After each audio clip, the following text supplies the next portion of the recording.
Assalamualaikum warahmatullahi wabarakatuh. Perkenalkan, nama saya Marta Devi. Hari ini saya akan membahas masalah akuntansi pilihan dalam pelaporan keuangan perusahaan. Tinjauan literatur teori akuntansi positif.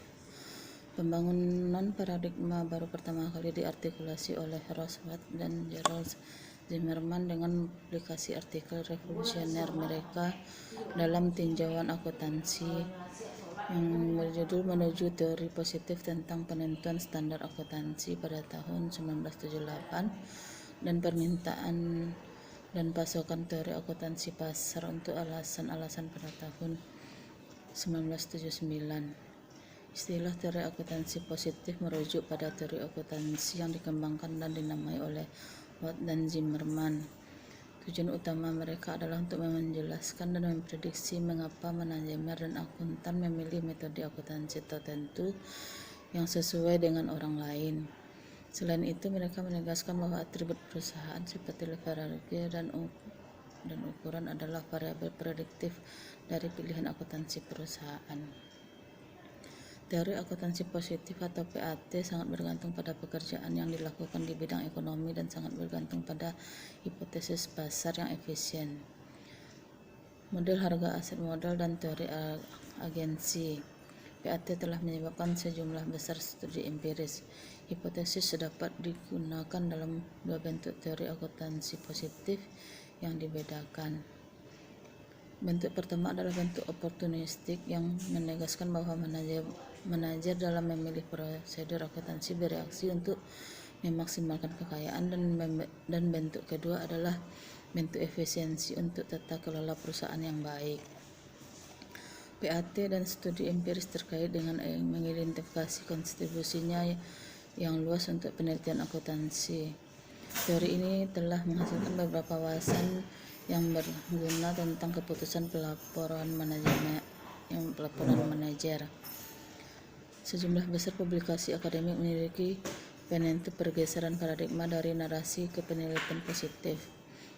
Temuan besar yang ditawarkan oleh penelitian ini adalah sebagai berikut. Dengan munculnya komputer, database baru informasi keuangan yang besar akan mudah diakses oleh para peneliti. Konsep atau konsekuensi ekonomi telah diselidiki. Konsep ini didefinisikan oleh Zeff sebagai dampak laporan akuntansi tentang perilaku pengambilan keputusan bisnis, pemerintah, dan kreditor. Jurnal akademik baru telah ditetapkan dan mereka mengadopsi kebijakan pemilihan penelitian empiris. Pengembangan ilmu perilaku memungkinkan untuk menganalisis pilihan akuntansi manajer. Penjelasan signifikan lainnya tentang perkembangan PAT adalah pengaruh kuat dari beberapa karya akademik pada teori ekonomi positif, hipotesis pasar yang efisien, CAPM, teori agensi, dan riset pasar modal. Watt dan Zimmerman bertujuan untuk mengembangkan teori akuntansi berbasis ekonomi, dan mereka memajukan metodologi empiris yang berfokus pada penjelasan berbasis ekonomi dan prediksi praktik akuntansi. Boland dan Gordon menegaskan bahwa teori akuntansi berbasis ekonomi ini adalah kombinasi dari instrumentalisme Milton Friedman dan positifisme Paul Samuelson. Pada tahun 1976, publikasi artikel Jensen dan McQueen tentang teori agensi berdampak besar pada PAT. Dalam teori agensi, perusahaan dianalisis sebagai perhubungan kontrak, dan konsep ini diterima oleh penelitian akuntansi positif. Kontrak diproduksi dengan tujuan